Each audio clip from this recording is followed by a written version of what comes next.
While we had the Christmas in July car show, Black Moshannon State Park held a festival that had people getting in touch with their roots. Live music, water events, log rolling, these are all things you could watch for the 31st annual Black Moshannon Summer Festival.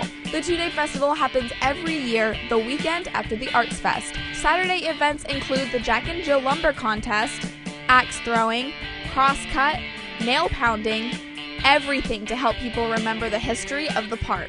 Promote the lumber heritage of the region. This was a big lumber mill area before it became a park in the 30s. So it's just to get in touch with our roots or the lumber heritage. This year, the money raised at the festival will be used to build a playground on the beach. Right now, the only playgrounds are in the camps, the campground and at the cabins. So for a $1 registration fee, people could show their support to the strong lumber history and take part in all of the games.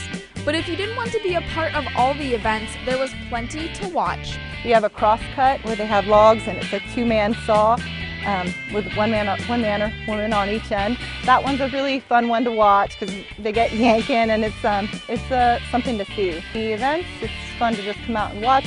Lots of different craft vendors and food vendors, so it'll be a hot weekend, but we have the beach right here, so you can take a dip in the lake after you check out the events. And there was plenty of people taking advantage of the cool lake during the hot day. But even though the weather can sometimes be unbearable, that doesn't stop people from coming back year after year. It seems like once someone comes once, they want to come every single year. So we get a lot of repeat people that have been taking place in the Lumberjack and Lumberjill contest for the last 20 years. It gets a little competitive, but it's all like fun competition. It's nothing serious.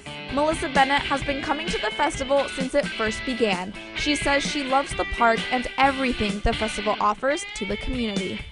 It's such a great atmosphere. It's such a beautiful park. The people are fantastic. The Friends of Black Moshannon do so much throughout the year, and I think this is their biggest fundraiser. And everything goes towards upkeep of the park. With the growing technology, less and less people seem to be taking advantage of the state parks in the area. This festival lets people enjoy the beauty the park has to offer and reminds them of the history right in their own community. The group does to give back to the community and to for a fundraiser, and then also to promote, to get in touch with the history of the park, the lumbering history, and to celebrate the water resource we have at Black Moshannon. And when people come once, they keep coming back. Lots of people come back year after year. And for the people that have never been before, we hear it every single year. Oh, I wish I knew about this 20 years ago. I would have been coming every single year, and they always want to come back.